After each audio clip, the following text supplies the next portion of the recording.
Matthew Rocha brought this up way earlier. Great. I want to hear Ryan's take on this too. He says, "What teams do you think would be interested?" It's not football or basketball, but he says, "What teams do you think would be interested in Gable Stevenson at linebacker?" Oh yeah, if you guys don't know this, Gable Stevenson, what 3-time NCAA champion, Ryan? Two. Two, that's right. Yeah. That's An right. Olympic champ. An Olympic champ.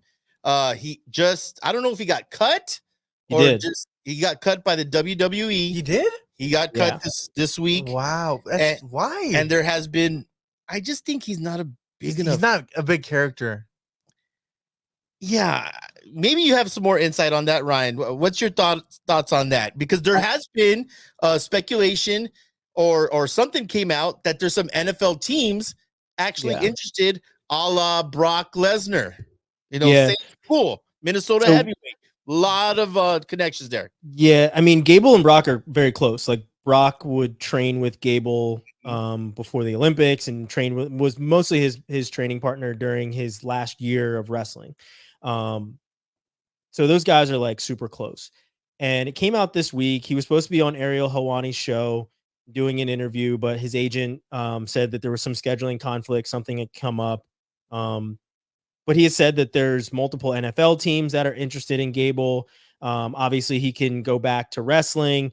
And then he's also been training MMA for a while as well. So like he's got options. I actually sent him a text last night to see if he would message me back, at least text me back. He didn't, which is no surprise because he's got 9 million things going on. But it was just like, and I talked to him and his brother, and I'm really good friends with them and their family, and his dad's really cool. But yeah, I mean, he's got 9 million things happening right now. Yeah. And there's a lot in the rumor mill. Is he going to come? He has a year left of college wrestling if he wants. He does have a year of eligibility. They would have to have some fun with some paperwork, I guess. Because he took a year off, but they would have to put it in as like an Olympic redshirt year. Yeah. Is basically what I'm hearing in order for him to come back and wrestle another NBA or another NCAA season. So yeah, I mean, let's put it what it is. I do not see him going into the NFL. NFL teams being interested in him, okay, maybe. Just like Adam Kuhn, who was the heavyweight at Michigan, he had a training camp with the Titans, I believe, like last year. Yeah, I saw that. Yeah, he did training camp with Tennessee Titans after graduating, and he ended up getting injured and getting cut, and obviously coming back to wrestling, and now he's going to be an Olympian this year. But we've seen it, and a rocket scientist as well, right? And yeah. Wow, it's a super smart guy. Super smart, really nice guy too. But I don't see Gable doing the NFL. I mean, call it what it is, though. If you have NFL teams that are calling you, you might want to dip your toe into that a little bit and see what's out there. Just do a training camp for fun. So you would know, like, could I do this? But you're coming off cold, right? Like, Gable hasn't played football in years, that has to be tough. It's really like NFL camp too. Yeah, like that's NFL. That's rookie camp.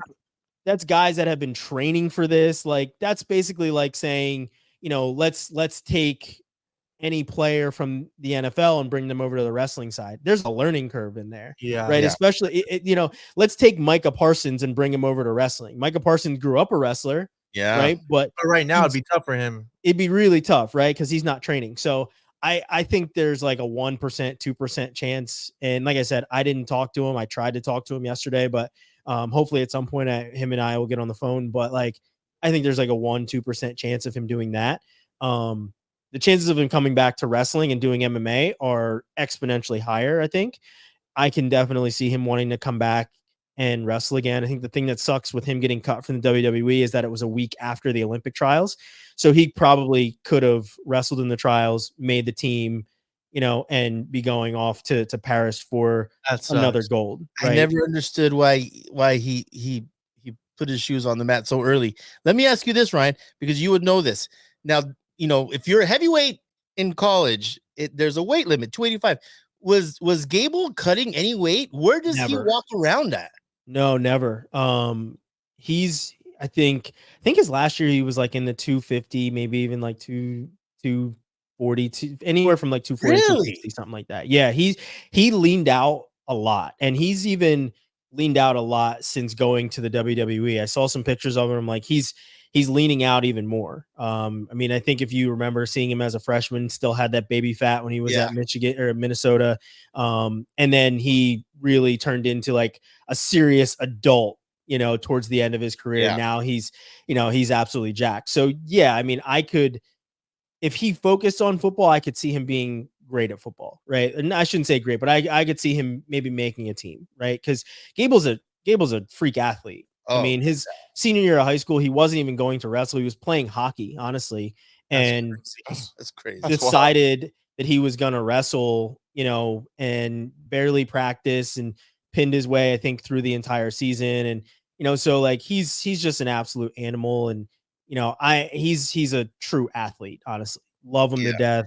But like I don't see football being in the cards for him whatsoever. I think it's a really cool thing to say, especially as being his agent. You know, my athlete can go one of three ways, and one of those three ways is the NFL or into the UFC cage potentially, or he can go win another Olympic gold. Like he's an absolute unicorn. That's crazy to say. There's not a lot of guys that can rep guys like that. You know, Dion was amazing. Bo Jackson was amazing, but they were like NBA or, you know, NFL and MLB. Gable's multiple disciplines, right? So you've never seen a guy like this. His kids are gonna have like the craziest dad stories. The dad lore's gonna go crazy. The reason I ask about the weight is because let's say, I mean, if he's walked around 240, 250, you cannot play on the defensive line being 260. You can't even be 270. That means you'd have to put him as a linebacker, right?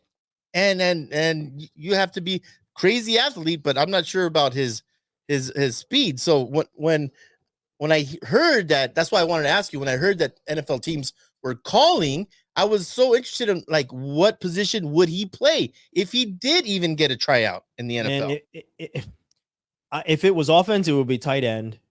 You know, if it was, because he'd be more of an Antonio Gates kind of a guy, right? You know, Antonio Gates, a guy that played both basketball and football with the, you know, Austin Rivers conversation. But I think he would be kind of an Antonio Gates kind of a guy. Or if he played defense, it would have to be linebacker, or maybe even something like Micah Parsons does, right? Micah Parsons plays with his hand in the dirt sometimes.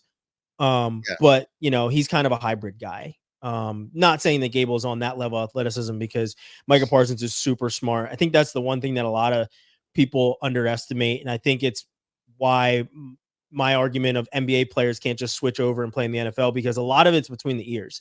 You know, I played college football. I played at Division III level. The learning curve for me was not my athleticism. It was not my toughness. It was, what the hell am I supposed to do on this play? How do I read this whole entire play in 5 seconds? Right. So that's really where it's going to take a toll on literally anyone, is the mental factor of playing in the NFL, because it's very much so different.